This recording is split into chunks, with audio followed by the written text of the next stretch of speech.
नमस्कार बच्चों। आज हम अपने हिंदी पुस्तक में का तीसरा जो पार्ट जो है गाना बजाना, आपके स्क्रीन पे देखो दिख रहा है, वह क्या करने वाले हैं उसके बारे में जानकारी लेने वाले हैं। वो पार्ट जो है वो हम आज पढ़ेंगे। ठीक है। अभी इनके लेखक जो है वो कौन है? रामकृष्ण बेनीपुरी है।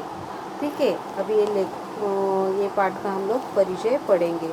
जन्म 1899 मुजफ्फर बिहार, मृत्यु 1968 बिहार। परिचय। रामवृक्ष बेनीपुरी जी बहुमुखी प्रतिभा के स्वामी और यशस्वी रचनाकार है। निबंधकार के रूप में आप प्रसिद्ध हैं। अभी उनकी कृतियाँ, प्रमुख कृतियाँ कौन कौन सी प्रसिद्धि है?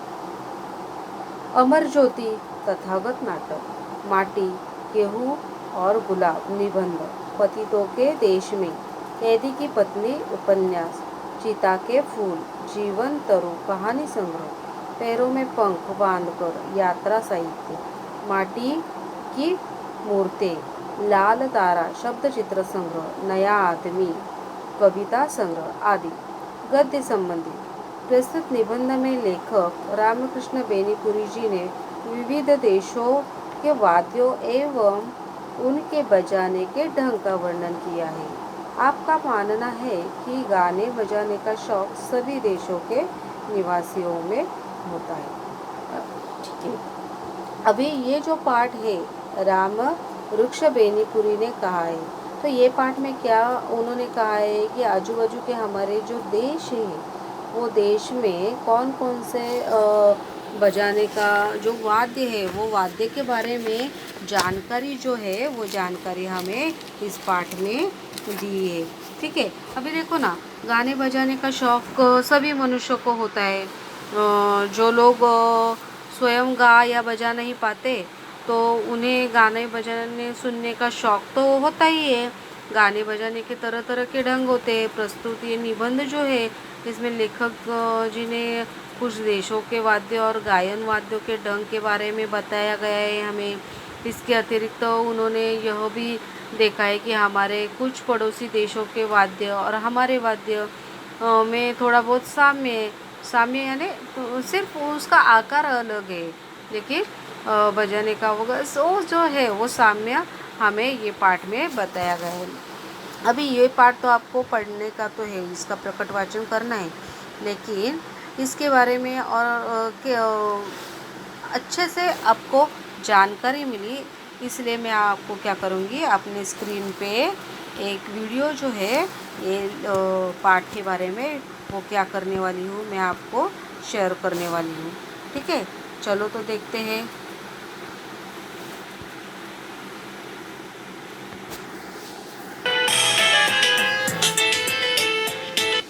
पहली इकाई में से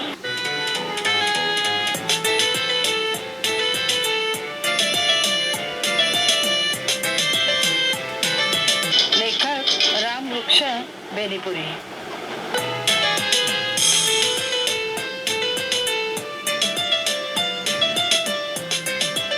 अगर कोई बच्चा बेतहाशा रो रहा है, हम उसे चुप कराने की कितनी भी कोशिश करें, पर वो चुप नहीं होगा। बस आप उसके नजदीक जाकर एक छोटी सी पिपुई यानी छोटा बाजा या बांसुरी बजा दीजिए। बाजा सुनकर शायद वो मुस्कुरा भी पड़े और उस बाजे को लेने की जिद भी करेगा।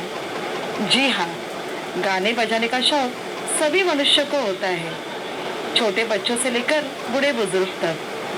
और जो लोग स्वयं गा या बजा नहीं पाते, उन्हें भी गाना बजाने का शौक तो होता ही है।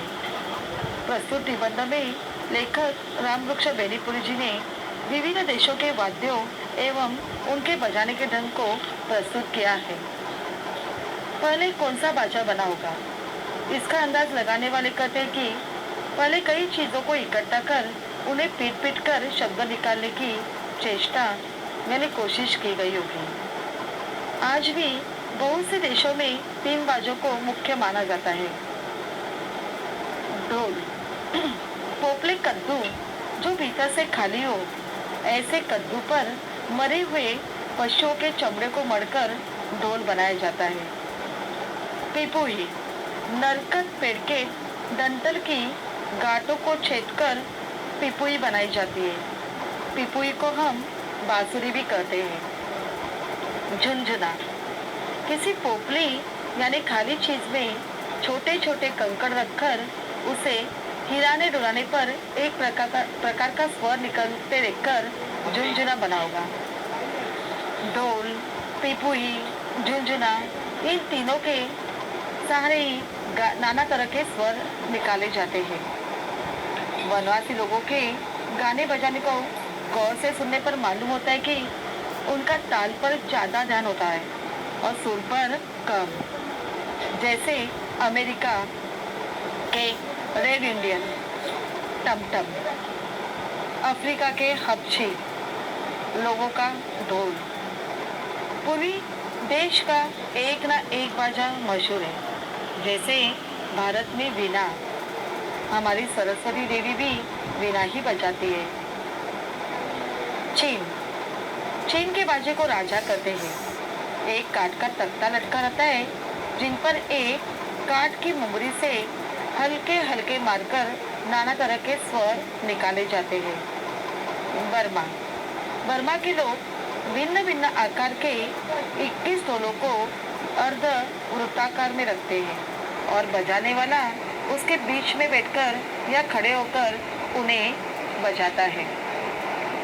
जापान बांस के पोपले टुकड़ों को क्रम में रखकर उन्हें पीट कर एक प्रकार के दिलचस्प स्वर तरंग निकालते हैं जिसे एंग्लोन कहते हैं।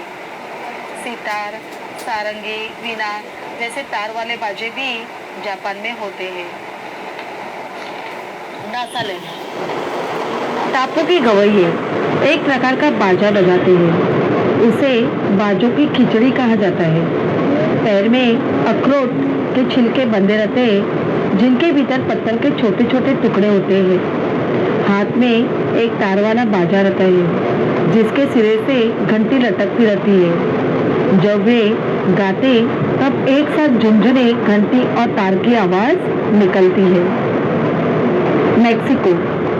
मैक्सिको में जो काट के मरीबो का प्रयोग किया जाता है उस पर एक साथ ही 4-4 आदमी तक बजा लेते हैं। आखिर में हमारे देश का एक मशहूर बाजा है जिसका नाम है सिंगा। बच्चों, आज हमने विविध देशों के वाद्यों की जानकारी हासिल की। सभी इन वाद्यों से परिचित हो ही गए होंगे। धन्यवाद। तो इस तरीके से क्या किया है हमने कि वाद्यों की जानकारी जो है वो जानकारी हमने क्या की है, ली है इस वीडियो के माध्यम से। हमारे पाठ्य पुस्तक में भी क्या किया है, यही हमें क्या किया है, ये पाठ में गाना बजाना, यही पाठ में क्या किया है, यह जानकारी जो है वो हमें लेखक जी ने क्या की है, रामवृक्ष बेनीपुरी ने हमें दी है।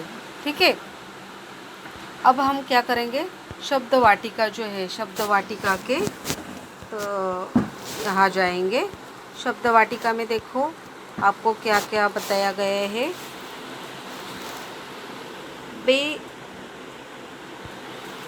बेतहाशा यानी असीमित, पिपुही यानी छोटी बांसुरी, हाँ पिपहरी, नरकट यानी पतली गाढ़दार बेल, इजाद यानी खोज, मशहूर यानी प्रसिद्ध, मुंगरी यानी मुठियादार लाठी, पेशी यानी ज़्यादा, आदिवासी यानी आकर बसने वाला।